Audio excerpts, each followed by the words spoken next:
Because on that same topic, I wanted to bring this up. I remember it was like, I'm a big American Idol fan, of course. Like I've seen all the seasons and whatever. And I remember you had like a coaching session with Lady Gaga, and she called your voice perfect. She was like, "You are perfect, but I want to see you give the drama." The drama.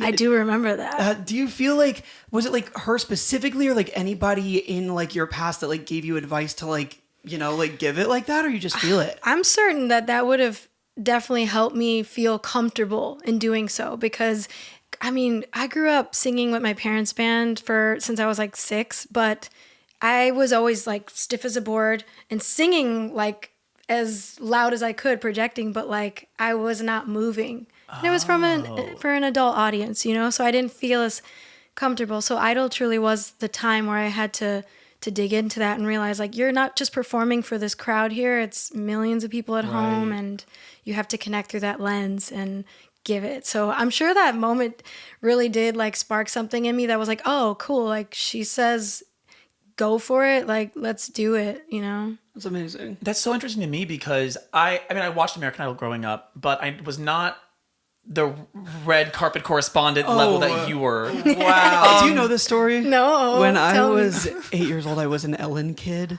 Oh, and yeah. she sent me to on the David season. She sent me to the red carpet, and I was the correspondent. I interviewed them. Wow. And that's how I met David Archuleta for the first time, and now he's a friend, which is so crazy. That's So I'm so not sweet. I'm not there. And I think by the time that your season was around, I was a little bit more tapped out from it. Wow. But the reason I bring that up is to say, I know. But so I have no memory of you ever not being kind of this like ferocious powerhouse that you are. Like you being in the kitchen. I don't know if the video's out yet at this point, but we did a video of Benny and the Jets with you. And you are full on with the sunglasses and you're doing the motions. And in my head, I'm like, I assume that since 7 years old, you've been doing performances in the mirror like that. And to hear that that's actually not the case, I think is pretty inspiring to other people out there that are like, maybe they don't have the stage presence, but they've got the voice. Like, you're a living example of you can figure it out as you go. Yeah, there's like a lot of inner confidence, right, that we might have. And at that stage as a kid, maybe I didn't even feel like it was appropriate, you know? Like it was just like a weird kind of juxtaposition of seeing all these adults that are drinking, you know what I mean? Like, yeah. And I was doing all the time, I was singing Blue from Leon Rhymes because I can yodel. So I was doing actually country, which is hilarious because I don't, it's like the only genre I really don't do, but they made me do it for years. Yeah. Good times. Because both your parents are musicians as well, right? Yeah, they still have a band together for like nearly 50 years now. Yeah, called Midnight.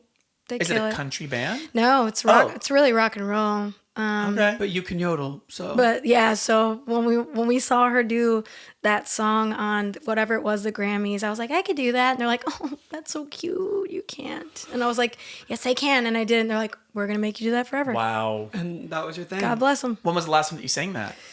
Probably not that long ago. It was probably the last couple of years. Okay. If I go back to the hometown digs and They want to hear it. you know, I love it. team Are you from player. the South? Where are you from? No, even though I get that a lot, but Right. Chicago. Not the same. No. Not even a little. The I same, know. Not actually. even a little I bit. think we bend some of our things a lot, like Sure. tonally. Okay. Yeah. I don't know. I get that though. Have you lived in the South at any point? Or? No, I mean, I would do a lot of music stuff in New Orleans for a bit, but that's not even the same either. That's a whole different thing. Well, I want to take a quick little rewind back to Idleland. That was crazy. Idleland. Yeah. You can say that. I feel like Idleland. you've earned it. That's where Right. childhood Anthony lived. Yeah. I resided there. Yeah. Resi- I did too, Yeah, honestly. Resided. That's a word. Resided. Yeah. Yeah. Okay. Anyway. Yeah. So Resound? That's not right. That is definitely not right. Resound. resound. We can make stuff up. Yeah. It's our world. Risotto. That sounds delicious. Thank you. love food. Like a musical risotto? Sorry. Shut up, Jonathan. What? Let's move on. Anyway, Musotto. Yeah. I remember your story being that you had auditioned once before, right? And Yeah. like maybe didn't get through to Hollywood, and then you auditioned another year and totally soared through the whole thing. Yeah. Yeah, it was kind of wild. I was like crushed, and I had this whole thing with my family. We all sang like One Love together back, they did a whole story on us. But I found out that, Simon, he was like totally checked out and about to do X Factor the next year. So they weren't like trying to make it the best season ever, needless to say. So I got a call from the producers. And once again, I was like, well, when's the audition? They're like, we've been trying to get a hold of you. I'm like, that's the wrong email. When's the audition? Tomorrow. And I was like, okay. So I drove to Milwaukee from Chicago.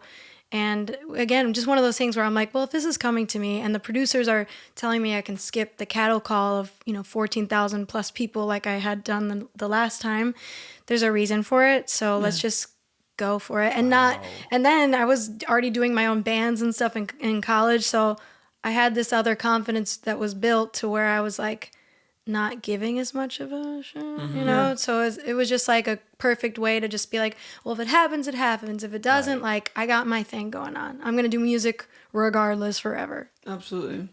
Yeah. That's so good. I mean, I want to get into like all the performances and stuff. I'm like such a stan. We have to talk about Benny and the Jets. We just have to. We can limit you to 2. I think 2 is fine. So okay, I have to bring up Benny and the Jets because first of all, this is maybe embarrassing, but I only know that song because of your version. I love that. That's so sweet. Did you think that it was like gonna become this big iconic thing when you performed it? No, I didn't think.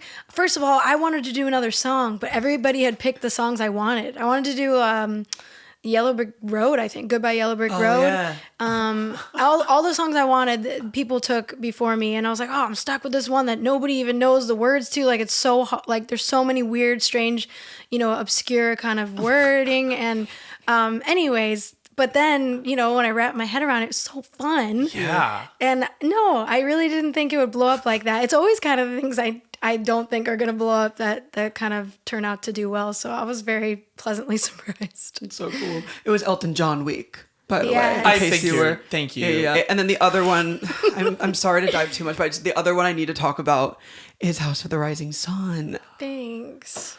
It's just like I watched a compilation video a couple weeks ago of best American Idol performances of all time, top 50, and number 1 was House of the Rising Sun, Haley Reinhart. Thank you. Whoa, And they were correct. That's cool. And that song has a very special connection to me and Anthony because it's a song. It's one of the 2 songs in the public domain for popular songs currently. Oh, so right. anytime that we book a sponsorship deal, and they're like, sing a song, and they're like, do you have any songs that you like, that you've got the licensing to? And they're like, no. We're like, House of the Rising Sun, it is How about again. it? How about and it? we've done it so many times. So many times. That's But right. nothing will ever top your version. Never, ever, ever. I love you. No, and I both. mean that. That was a really neat. I had a weird boogity around that one too because I was like driving down like Santa Monica and I'm blasting this song and I'm like, wow, this would be really cool to do. And then my mom called me and she's like, honey, like your aunt Marilyn, who kind of has one of those, ESP and things like that. She's like, I saw you. She's oh, that could be a whole nother podcast. My mom and her 5 sisters, they're so like gifted in different ways, and they all sing too. But like they just sometimes they have like visions, like That's a Raven. I don't know. Anyway, so my aunt Marilyn, who's now passed, rest her soul, she saw me, envisioned me doing this song, and that's not even her generation of songs. So like this wasn't like in her zeitgeist. No, I'm just kidding. Thank you. Yes, That's probably perfect. right. Like, it wasn't in this zeitgeist. Yeah, her zeitgeist.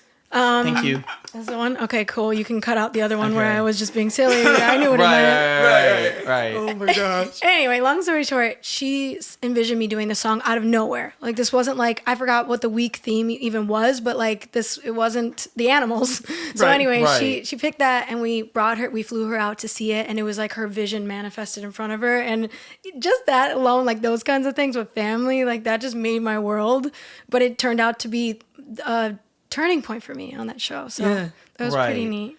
I feel like it was that moment that turned you into, and I can say this. I feel like it turned you into maybe the most robbed American Idol contestant of all time. Like it's actually insane. You can just sit there and awkwardly smile, but like I will say right here, right now, like the biggest robbery of all time. Wow. It's actually insane. I know you love didn't make it you. to the finale. Were you top 5? Top 3. Oh, they Yeah. only did 2 for the finale? Mm-hmm. Was that not normal at the time either? No, it was. They Oh, it was. always They did did like a top 2 finale, and in my head I was like, all right, well Haley's going Who through. won Let's your see. year? Scotty McCreery. I love that boy. Yeah. I did just do a Southern accent. We heard it. Thank you. It's not natural. When you were there, like in real time, did you think that you were gonna make it to the finale at that point, or were you just kind of letting the world decide? It's like a weird, like Alice in Wonderland vibe when Alice is like looking at herself like from out of body, and she's just like, "Oh, I'm sleeping." I felt like I was watching myself, and when you're in that moment, you want to continue on, right? But in retrospect, I was constantly telling myself I would be totally happy with third because I knew I'd have more freedom to do what I wanted. Even though I got signed with Interscope and dug into my own record, like there's freedoms being third and beyond that you don't get at the 2 and 1. And that's just who I am because my little Virgo brain needs to be in control of things. So I just knew I wanted to have a little more leeway to be able to write the record I wanted, to be a songwriter, to not get sucked into just recording songs that I had no, part in that I didn't write. It's just, that was important to me to do. Yeah. The finale was Scotty McCreery and country superstar Lauren Elena. Oh my god! And she has to have that full title because I did a show called I Can See Her Voice on Fox, and this was a couple years ago. Yeah. And she was a celebrity guest. Was she? And she was exclusively introduced as country superstar Lauren Elena, and that is now forever her name in my soul. That's nice. Right.